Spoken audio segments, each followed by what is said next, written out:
Hello all my dear student, good morning. देखिए ये आपका क्वेश्चन है 2020 जो नीट में पूछा जा चुका। आपका स्क्रीन पे ये क्वेश्चन दिख रहा होगा। चलिए स्टार्ट करते हैं। ये क्वेश्चन कहता है आपका कि एक स्फेरिकल कंडक्टर बॉडी है।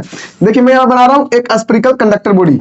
ये कंडक्टर बॉडी के बारे में जिक्र नहीं किया है कि कंडक्टर जो बॉडी है वो मेरा, ठीक है ना, सॉलिड है या फिर हॉलो है।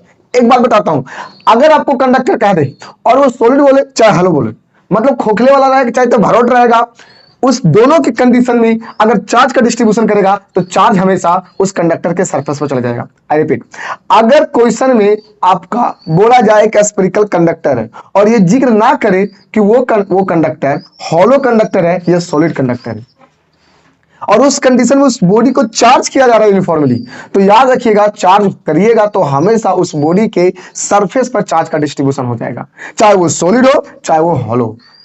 तो इसी के प्रिंसिपल पर यहां पर एक क्वेश्चन आया है कि जब चार्ज इसे करिएगा यूनिफॉर्मली, ठीक है ना, जो एक हॉलो सॉलिड कंडक्टर है या फिर हॉलो कंडक्टर मान सकते हैं इसे।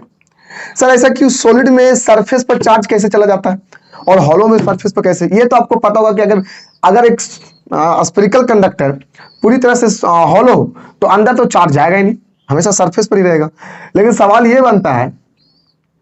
बनता है कि वो कंडक्टर हो, क्या हो, कंडक्टर हो और हम चार्ज का डिस्ट्रीब्यूशन कर रहे हैं फिर भी वो सरफेस पर चला जाता है, क्योंकि वो कंडक्टर है ना, तो कंडक्टर होने की वजह से ही सरफेस पर चला जाता है। और देखिए कोई भी अगर बॉडी को चार्ज करिएगा तो आप चाहे तो सेम नेचर का कर सकते हैं, नेगेटिव चाहो तो नेगेटिव भी चार्ज कर सकते हैं, अगर पॉजिटिव हो तो पॉजिटिव भी चार्ज कर सकते हैं। अगर पॉजिटिव को पूरी तरह से चार्ज करना चाहते हो तो सारा रिपेयर होकर पूरे सरफेस पर चला जाता है। आई होप कब समझ में आ गया। तो ये आपका दे रखा है क्या, स्फेरिकल कंडक्टर जिसकी रेडियस के बारे में जिक्र किया 10 सेंटीमीटर, बस में। और एक पर चार्ज का डिस्ट्रीब्यूशन है, मैंने यहाँ पर चार्ज का डिस्ट्रीब्यूशन किया गया, ठीक है। और जो चार्ज का डिस्ट्रीब्यूशन जो किया गया वो दे रखा है कि कितना चार्ज का डिस्ट्रीब्यूशन किया है, लेकिन आपको इस बात का ध्यान रखना है कि चार्ज का डिस्ट्रीब्यूशन हमेशा सरफेस पर होगा, क्योंकि ये बॉडी कंडक्टर है। अगर हॉलो रहे चाहे सॉलिड रहे उससे कोई दिक्कत नहीं। हाँ, अगर ये नॉन कंडक्टिंग और सॉलिड स्फीयर बोल देता तो उस कंडीशन में सरफेस पर चार्ज नहीं होता, अंदर में होता, क्योंकि वो कंडक्ट नहीं करता। और बोल रखा है कि इस पर जो चार्ज है वो चार्ज आपका है 3.2 गुने 10 के पावर -7 कूलम।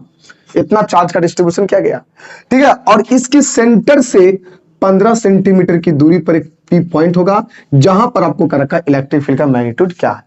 तो बड़ा सिंपल सा कॉन्सेप्ट है, ध्यान से देखना, ठीक है। इसको सोल्यूशन कर रहे हैं, देखो ध्यान से। आपको पता होगा कि जब कोई भी एक स्फीयर, ठीक है ना, यूनिफॉर्मली चार्ज होता है तो उस कंडीशन में तीन तरह का फॉर्मूला बनता है, तीन तरह का। एक तो बाहर जिसे आउटसाइड कहते हैं, जो रेडियस के क्या होता है, मैं केस नंबर 1 लिखता हूं।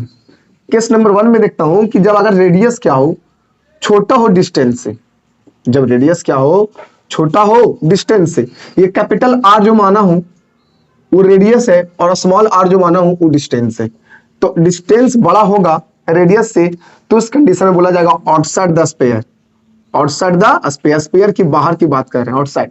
तो इस कंडीशन में इलेक्ट्रिक फील्ड का फॉर्मूला एक नॉर्मल पॉइंट चार्ज की वजह से बनने वाला फॉर्मूला के बराबर होता है कि Q/r²। पास में आया? क्योंकि ज्यादा दूर से देखोगे इस स्फीयर बॉडी को तो तुम्हें नजर आएगा एक छोटा सा पॉइंट चार्ज की जैसा बिहेव करेगी, इसलिए इसका फॉर्मूला वही आता है सिद्ध करके, ठीक है ना। तो वही वाला फॉर्मूला लगेगा बाहर किसी पॉइंट पर, तो यहाँ पर इलेक्ट्रिक फील्ड का इक्वेशन सही से लगा देना है और आंसर आ जाएगा। के क्या होता है, डाइलेक्ट्रिक सॉरी कोलम्बियन कांस्टेंट, इसका वैल्यू होता है 9 गुने 10 के पावर 9 और Q बराबर दे रखा है 3.2 गुने 10 के पावर -7 और आपका R माने रेडियस, सॉरी डिस्टेंस, और डिस्टेंस आपका दे रखा 15 सेंटीमीटर। इसको मीटर में कन्वर्ट करिएगा तो 1.5 आ जाएगा, ठीक है ना, क्योंकि उसमें कितना से 100 से डिवाइड करिएगा ना तो 0.15 आपका आ जाएगा मीटर में डिस्टेंस। इसको हर से चढ़ा दो, इसको सोल्व करोगे तो 9 गुने 10 के पावर 9 गुने 3.2 गुने 10 के पावर -7 और यहाँ पर ध्यान से देखना, इसको स्क्वायर करेंगे तो कितना आ जाएगा, 15 का स्क्वायर 225 और यहाँ पर कितना, यहाँ पर आपका पॉइंट के बाद 2 जीरो यानी 10 के पावर 2 होगा नीचे, 10 के पावर 2 होगा नीचे, स्क्वायर करेंगे 10 के पावर 4 हो जाएगा। चलिए ठीक है, तो ये आपका हो जाएगा माइनस में, गुड, तब ना यहाँ जाके पॉइंट हटेगा। अब ये -4 ऊपर जाएगा तो 9 गुने 10 के पावर -9 और ये माइनस में क्या हो जाएगा 7 और ये प्लस में हो जाएगा 4, ठीक है, और 3.2/225, ठीक है। इसको हटाइएगा तो एक पॉइंट नीचे आएगा फिर ऊपर जाएगा तो माइनस से हो जाएगा, ठीक है। इसको गुना करिए 9 दूनी 18, ठीक है, 9 3 27 और 1 28, 9 3 27 और 1 28 इतना आएगा। अब यहां पर इसको सोल्व करेंगे हम लोग तो कितना होगा बताओ।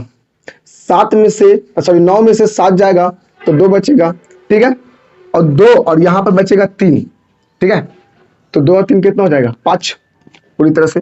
या फिर ऐसे समझो ना 9 और 4 13 और 13 में से 8 जाएगा तो बचेगा 5, समझ में आया।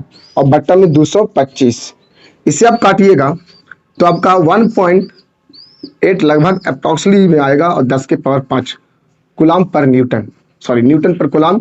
ए से यूनिट हो जाएगा किसका, इलेक्ट्रिक फील्ड का। फाइनली आपका ऑब्जेक्टिव आंसर, आपका जो रियल में ऑप्शन होगा वो ऑप्शन नंबर ए बिल्कुल राइट हो जाएगा। चलिए नेक्स्ट क्वेश्चन।